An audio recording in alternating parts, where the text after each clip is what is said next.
So hi friends, ఈ వీడియోలో అయితే మాత్రం మనమైతే ఒక మంచి టాపిక్ అయితే మాట్లాడుకుందాం. చీపిరికి సంబంధించింది. సో వాస్తు ప్రకారం చీపిరి ఎప్పుడు కొనాలి, ఎక్కడ పెట్టాలి, ఏ రోజు కొనకూడదు, ఎక్కడ పెట్టకూడదు అనేదైతే సో మనమైతే చీపిరి అంటే చిన్న చూపు అయితే చూడడం కాదు. సో దాన్ని లక్ష్మీదేవిలా అయితే చూస్తారు. ప్రతి ఇంట్లో అయితే ఉంటది.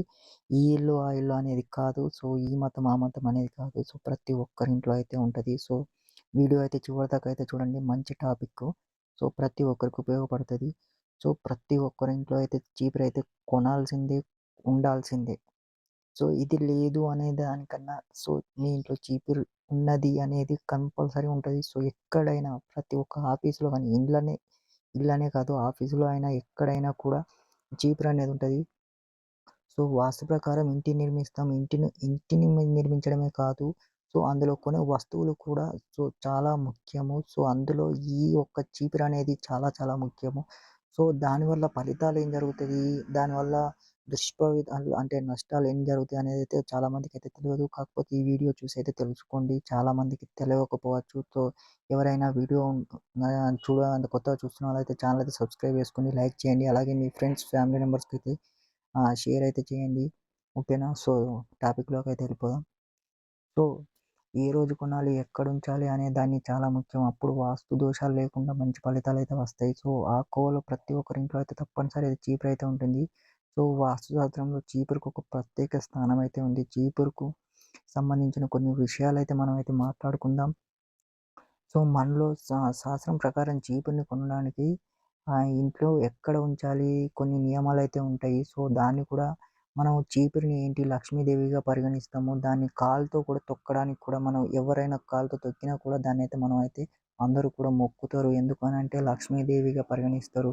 సో దీపావళి రోజున కూడా లక్ష్మీదేవిని పూజించడమే కాదు, కొత్త చీపురుని కూడా ఆహ్, తీసుకొనొచ్చి పూజిస్తారు. సో పాత చీపురునైతే పారేస్తారు. సో ఇంట్లో దేవి లక్ష్మీదేవి కళకళలాడుతూ ఉండాలని చెప్పైతే సో ఆ పాత చీపురుని పారేయడానికి ఏంటి అంటే పేదరికం అనేది పోయి సో మంచి లాభం రావాలని చెప్పి అయితే చీపురునైతే తీసుకొనొస్తారు.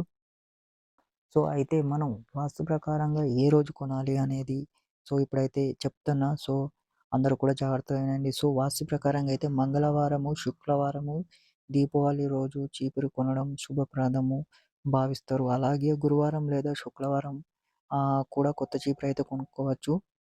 సో అలాగే అంతేకాకుండా కృష్ణ పక్షంలో కూడా చీపురైతే కొనుక్కోవచ్చు. శుభప్రదమని శాస్త్రవేత్తలైతే చెప్తున్నారు. అంటే శాస్త్రం చెప్తుంది. ఆహ్, శాస్త్రం ప్రకారం చెప్తున్నా. శాస్త్రవేత్తలంటే శాస్త్రవేత్తలు కాదు. సో ఈ శాస్త్రంకి సంబంధించిన సో ఇవన్నీ కాకుండా వాస్తు ప్రకారంగా అయితే శనివారం కూడా అయితే కొనుక్కోవచ్చు. సో వాస్తు ప్రకారంగా అయితే ఉత్తమమైన రోజు పరిగణిస్తారు. ఎందుకనంటే ఈ రోజు చీపురు కొంటే ఇంట్లో ఆనందం, శ్రేయస్సు ఉంటుందని చెప్పి మాత్రమే నమ్ముతాం కాబట్టి సో చీపురనేది ఆ రోజుల్లో అయితే కొనుక్కుంటారు. సో వాస్తు ప్రకారం చీపురు కొనకూడదా అనంటే శుక్లపక్షం రోజున మాత్రం చీపురైతే కొనకూడదు. ఎందుకంటే అది దురదృష్టంగా భావిస్తారు. సో అలాగే సోమవారం రోజు కూడా కొనకూడదు మీరు. చీపురు కొనడం మంచిది కాదు. అది కొన్నారంటే అప్పులకు సంబంధించిన సమస్యలైతే ఎదుర్కోవాల్సొస్తది. సో సోమవారం రోజు మాత్రం మీరైతే ఎట్టి పరిస్థితిలో కూడా చీపురనేది కొనుక్కోవద్దు. సో మీరు కావాలనుకుంటే శుక్రవారం గానియండి, గురువారం గానియండి, శనివారం గానియండి ఈ రోజుల్లో 4 రోజులు అయితే కొనుక్కోండి. మంగళవారం అయినా కొనుక్కోండి గానీ, సోమవారం అయితే కొనుక్కోకండి.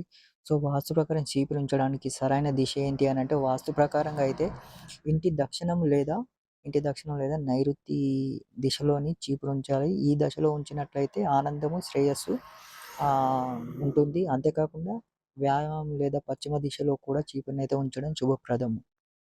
సో, వాస్తు ప్రకారం ఏ దిశలో చీపురైతే ఉంచకూడదు అనంటే, వాస్తు ప్రకారంగా అయితే ఈశాన్య దిశలో చీపురు అసలు ఉంచకూడదండి.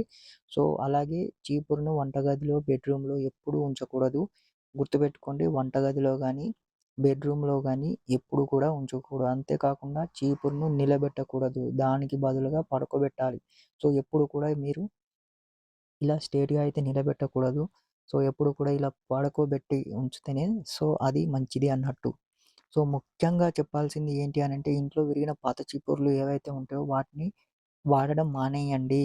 సో, విరిగిన చీపుర్లు ఇంట్లో ఉంటే ప్రతికూలన శక్తి వస్తుంది. అంటే మీకు నెగెటివ్ శక్తి అనేది పెరుగుతూ ఉంటుంది. సో, అలాగే కొత్త చీపురు ఇంట్లో ఉన్నప్పుడు పాత చీపురుని ఉంచడం ఉంచడం వల్ల మీకు పేదరికం అనేది కలిసొస్తదన్నట్టు. మీరు ఇంకా దరిద్రులు దరిద్రానికి వెళ్ళిపోతారన్నట్టు. సో, ఇది గుర్తుపెట్టుకోండి. సో, ఎప్పుడూ కూడా కొత్త చీపురొచ్చిందంటే పాత చీపురుని తీసి బయటికి పంపించేసేయండి. సో, మీరు కొత్త చీపురు ఆ రోజు కొత్త చీపురు తీసుకొచ్చుకున్నారంటే, సో, ఇంట్లో కొత్త చీపుర్లు ఉన్నాయనంటే పాత చీపురైతే వాడడం మానేయండి. సో, దాన్ని బయటికి తీసేయండి. సో, ఇది ఫ్రెండ్స్. అంటే మీకు ఈ టాపిక్ గురించి చాలామంది తెలిసినట్టయితే మాత్రం ఓకే. తెలవని వాళ్ళకైతే మీరైతే షేర్ అయితే చేయండి. సో, మీకు మంచి టాపిక్ అయితే ఇచ్చేసినా అనుకుంటున్నాను. So, thank you for watching friends.